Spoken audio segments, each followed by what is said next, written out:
फरीदाबाद में हर धामरावा ते पुलिस इंचार्ज जे ज़ुल्मनि ख़िलाफ़ फरीदाबाद में टैक्सी ड्राइवरनि जे सदर शफ़ीक अहमद डेरो, वहीद चांडियो, दिलबर चांडियो, हाजी ग़ुलाम सरवर समूह, हुसैन चांडियो, ज़फ़र चांडियो, हुसैन रिंद, मोहम्मद जुमन डेरो ऐं ॿियनि जी अॻुवाणी में ॿिए ॾींहुं बि एहतिजाजी मुज़ाहिरो करे धरणो हंयो वियो। इन मौक़े ते टैक्सी ड्राइवरनि चयो त मेहर धामरावा ते पुलिस इंचार्ज हर कार टैक्सी खे रोके तंग करे रहियो आहे। असांखे रोके कूड़नि केसनि में फासाइण जूं धमकियूं ॾेई रहियो आहे। हिननि चयो त असां वरी काल मरीज़ लाड़काणे खणी वियासीं, वरी असांखे रोके तंग करे असांजो मोबाइल फ़ोनूं खसे दाबा ॾेई रहियो आहे। हिननि चयो त पुलिस एहलकारनि खे हटाए वञे। हिननि एसएसपी दादू डीएसपी मेहर खे अपील कई त धामरावा ते रखियल पुलिस एहलकारनि खे फौरी तौर हटाए वञे। ॿी सूरत में टैक्सी ड्राइवरनि जो एहतिजाज जारी रहंदो। असां हिकु भेरो ॿीहर ॿुधाईंदा हलूं त धामरावा पुलिस चौकी जे इंचार्ज ख़िलाफ़ फरीदाबाद में टैक्सी ड्राइवरनि जो ॿिए ॾींहुं बि एहतिजाजी मुज़ाहिरो कयो वियो।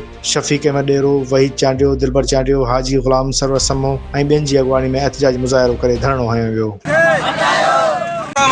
असां लाड़काणे एमरजेंसी खणी था वञूं, असांखे हद खां वधीक हुन परेशान कयो आहे। असां आला ऑफिसरनि खे अख़्तियार गुज़ारिश था कयूं त इन वाक़े जी जांच करे असांखे इंसाफ़ कयो वञे। वियो में राति मूंखे सरफराज़ राहुल जे टार्चर करे मुंहिंजो ग़लति बयानु वठी मूंखे प्रेशर विझी 11 बजे मूंखे कलाक ॾेई मूंखे परेशान कयो आहे। उहो चवे थो मूंखे हितां न टपो, असां एमरजेंसी खणी लाड़काणे वञूं था, असांखे परेशान थो करे। असां को कागज़ घुरे, असां को डॉक्यूमेंट्स घुरे।